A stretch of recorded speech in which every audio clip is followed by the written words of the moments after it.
और जो आज क्षोभ व्यक्त कर रहे हैं चार जातियां, उनका सब है। इसका मतलब शेड्यूल कास्ट का हक वही लेते रहे। 76 वर्ष तो लिया उन लोगों ने। स्वार्थी लोग वैसा कर रहे हैं। एक कहाँ बात है, भुइयां मुसा डोम मेहतर जो हमारे शेड्यूल कास्ट के हैं, केगो IAS, केगो IPS अफसर हैं, केगो इंजीनियर चीफ हैं, केगो चीफ इंजीनियर हैं। हम हर हालत में सुप्रीम कोर्ट का जो आदेश है उसका स्वागत करते हैं।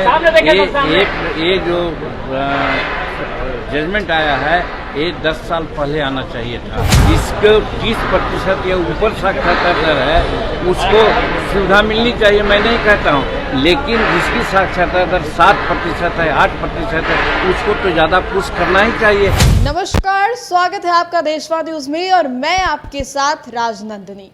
देखिए, SC ST कोटे को लेकर सियासत फिर से गर्मा गई है। अभी मामला शांत हुए कुछ दिन भी नहीं हुए और इधर फिर से देखिए जो लोग हैं वो आपस में भिड़ते नजर आ रहे हैं। लेकिन मजेदार बात तो ये है कि इस बार NDA के लोग ही एक दूसरे के आमने सामने आ गए हैं।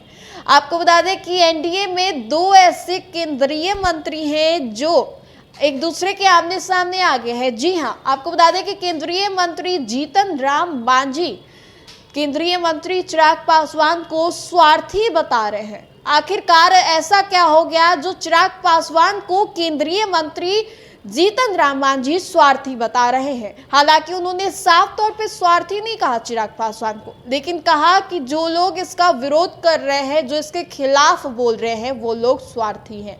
जो सुप्रीम कोर्ट ने इस पर स्टे लगाया है, इसको चिराग पासवान कहीं ना कहीं इसका समर्थन नहीं कर रहे इस फैसले का।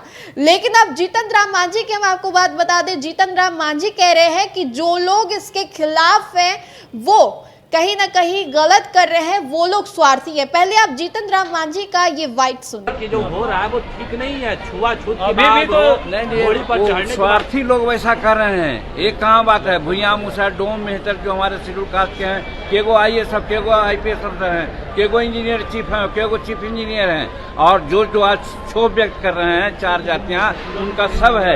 इसका मतलब शेड्यूल कास्ट का हक वही लेते रहे। 76 वर्ष तो लिया उन लोगों ने। नाराजगी जाहिर कर रहे हैं। आरक्षण की बात हुई, चिराग पासवान नाराजगी जाहिर कर रहे हैं। SC ST में वर्गीकरण हो रहा है, क्रीमी लेयर को लेकर के वो नाराजगी जाहिर कर रहे हैं। देखिए, मेरा कहने का मतलब ये कहाँ की बात है कि जो आदमी बढ़ गया है वो बढ़ते रहे और जो आदमी पीछे है उसका केयर नहीं किया जाए। इसीलिए हम हर हालत में सुप्रीम कोर्ट का जो आदेश है उसका स्वागत करते हैं। ये जो जजमेंट आया है ये 10 साल पहले आना चाहिए था।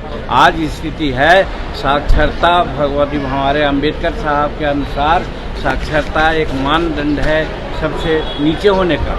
शेड्यूल कास्ट की साक्षरता दर 30% है और उसमें भुइयां मुसहर डोम मेहतर नट ये सब का साक्षरता दर 15% से नीचे है। तो जिसको 30% या ऊपर साक्षरता दर है उसको सुविधा मिलनी चाहिए, मैं नहीं कहता हूँ, लेकिन जिसकी साक्षरता दर 7% है, 8% है, उसको तो ज़्यादा पुश करना ही चाहिए। इसलिए सुप्रीम कोर्ट ने आदेश दिया है कि जो समाज में नीचे गिरा हुआ है उसको बढ़ाने के लिए प्रयास होना चाहिए। तो आपने साफ तौर पे सुना किस तरीके से जीतन राम मांझी कह रहे हैं कि जो लोग शुरुआत से ही मजा उठा रहे हैं क्रीमी लेयर का वो उठाते रहें, जो लोग आगे बढ़ रहे हैं वो बढ़ते रहें, और बाकी लोगों का क्या, बाकी लोगों का केयर कौन करेगा।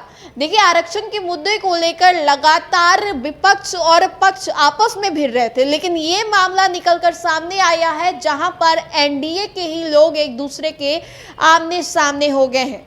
इसका विरोध लगातार चिराग पासवान भी कर रहे थे, तेजस्वी यादव भी कर रहे थे। ये बात अलग है कि दोनों अलग अलग गठबंधन के हैं, पक्ष और विपक्ष के हैं, लेकिन क्या हो जब पक्ष के ही लोग एक दूसरे के आमने सामने आ जाए। फिलहाल इस खबर में इतना ही, हमें दे इजाजत। बने रहिए हमारे साथ और देखते रहिए देशवाद न्यूज। धन्यवाद।